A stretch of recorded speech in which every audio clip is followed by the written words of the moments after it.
ம், இந்த பாம்பாக இருந்தவன் பாப்பானாக மாறி ஒரு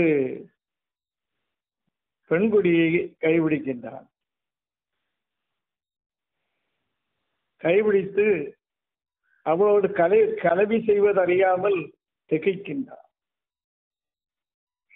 அப்பொழுது உங்களுடைய ரூபத்தை காணிக்க வேண்டும், உங்கள் ரூபம் என்ன என்று அந்த பெண்குடியாகப்பட்டவள் கேட்டதும், என்னுடைய வடிவத்தை கண்டால் நீ பொறுக்க முடிய ஒன்னால் அதை பார்க்க முடியாது, அப்பேற்பட்ட உருவம் என்னுடைய உருவம். இல்லை, நாம் பார்த்தே ஆக வேண்டும், தாங்களுடைய உருவம் தானே என்று கணவனை நைசாக கேட்கின்றாள்.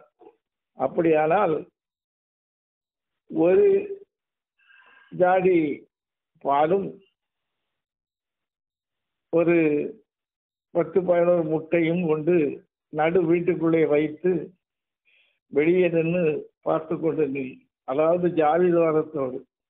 ஏன் கிட்டே நிற்க முடியாதா? முடியாது என்றதும் இவள் அந்த பால் முட்டைகளை வாங்கி நடு வீட்டினுள்ளே வைத்து இவள் கதவு ஜாதி தோரத்தோடு பார்த்து கொண்டே இருக்கின்றாள்.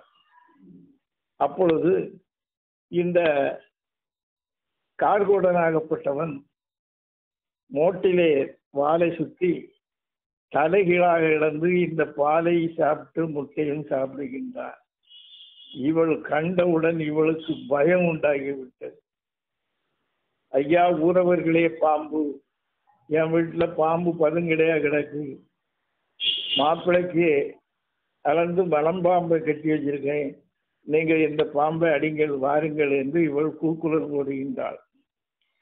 இந்த கூக்குரல் போட்டதும் ஊரில் உள்ளவர்கள் ஓடி வருகின்றார்கள். வந்து பாம்பை அடிக்கலாம் என்றால் அது வீட்டினுள், எப்படி கதவை திறக்கலாம் என்று இவர்கள் யோசனை போடுகின்றார்கள். அப்பொழுது இந்த கருடை ஆழ்வானாகப்பட்டவன் அந்த வீட்டின் பின்புறம் நின்ற வேப்ப மரத்திலே நின்று இருந்து அதை கவனித்துக் கொண்டே இருக்கின்றார். அப்பொழுது இந்த பாம்பனாக இருந்த இந்த கார்கோடல் அப்படியே வெளியே கிளம்புகின்றான். இதை கண்டதும் கருடை ஆழ்வானாகப்பட்டவன் அப்படியே பிடித்து, என்னுடைய அண்ணனாகிவிட்டாய், இனி உன்னை என் தாயை சிறை வைத்தவனை நான் விடமாட்டேன் என்று தூக்கி அடித்து அந்த கார்கோடனை வதைக்கின்றான்.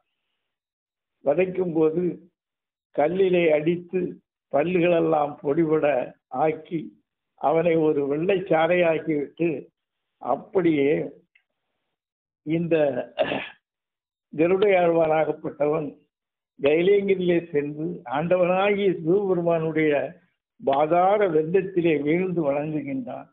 வணங்குகின்ற போது, என்னை இவ்வளவு வல்லமையாக பிறவி செய்ய வேண்டிய காரணம் என்ன என்று சிவபெருமானிடத்திலே கேட்கின்ற போது, சிவபெருமான் இந்த அசுரர்கள் ஒதுக்கிடத்திலே இருந்து கொண்டு தேவர்களை அழித்து நாசம் பண்ணுகின்றார்கள், இதை சரிவர செய்ய வேண்டுமானால் மாயவனாகிய கண்ணன், அதாவது கிருஷ்ணன் வந்தால்தான் இதற்கு ஒரு தீர்வு காண முடியும் என்று அந்த கிருஷ்ணனை போய் அழைத்து வா என்று சிவபெருமான் சொல்லுகின்றார். அப்படியே பறந்து வந்து திருப்பாக்கடலிலே பள்ளி கொண்டிருக்கின்ற, அதாவது உறங்குகின்றார். எப்படி தெற்கு தலை, முகம் மேற்கு, வடக்கு காது ஆக நீட்டி அரவணையில், அதாவது பாம்பு அணையில் படுத்து தூங்குகின்றார். அப்பொழுது தூக்கத்தில் ஒரு மனிதனை எழுப்ப முடியாது என்று தேவருடைய பூங்காவிலே சென்று இந்த கருடையாழ்வானாகப்பட்டவன் பூ பறித்து வந்து கிருஷ்ணனுடைய பாதார விந்தத்திலே போட்டு வணங்குகின்றான்.